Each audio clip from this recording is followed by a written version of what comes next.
already loves us. He already loves us. And when we appreciate that, we should truly love Him back. He has given us an honor. You know, a lot of times young people especially, as they're raised sometimes, unfortunately, in this country, you know, by Muslim families, our families, we fail to teach our children what an amazing thing it is to be a Muslim. We just raise them on cruise control, thinking we're raised Muslim, so our kids are going to be automatically appreciating Islam without us having to put any extra effort in it. Okay, maybe we'll drag them to Jumu'ah prayer halfway through the Salah, or we'll bring them to Sunday school and leave them outside and whatever, and then they do what they do 4 hours, and automatically somehow they will become righteous. And reality hits you when they become teenagers. And then you come running to the Imam and say, can you talk to my boy or my girl? Because they seem a little different now. So ever since they got a license, I don't know what's happened to them, you know? Ever since they got their cell phone, or I'm worried about who their friends are because they don't talk to me anymore. That stuff starts happening. But from the very beginning, we're supposed to be instilling certain values into our kids, so into our the next generation. And one of those values is that this deen is actually a gift, not a prison, not a curse. A lot of times our young people, when you ask them, what do you think of Islam? What do you know about deen? They'll make a whole list of things that are haram. This is haram, that's haram, smiling's haram, happiness, joy, you know, taking a breath, relaxation, you know, having good friends, company.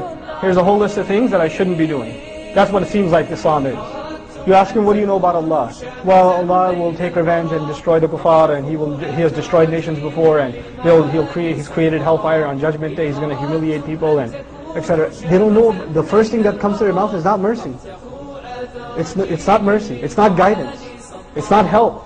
First thing that comes to their mind is judgment, punishment. Here's what I can't do. I can't live my life freely. That's what they think. But you know what the reality is? All other people are slaves. We're the only ones that are free. We're the only ones that are free. Everybody else is either a slave to their nafs, or they're a slave to their entertainment, or they're a slave to their bank account, or they're a slave to their job, or their career, or their appearance, or their fashion sense, or their car, or their house, or their payments. And we are slaves to Allah, freeing us from all of these things. It frees us from all of them. We're the only ones that are free. You walk around this is supposed to be, our country is supposed to be an expression of individual freedom.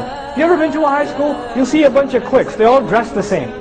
All the goth kids dress the same. All the hip-hop kids dress the same. All the other groups of kids, they all dress the same. It's like they're enslaved into dressing a certain way. They have a uniform. This is supposed to be an individual country, right? This is supposed to be individual. Everybody has to listen to the same song and watch the same movie and then report back to their friends and say, I saw it too. You know? This is individualism? This is what you call individualism? SubhanAllah. Allah has given us that honor, that we don't have to follow a crowd, we don't have to turn into sheep. We don't. He's freed us from that by making us slaves of His.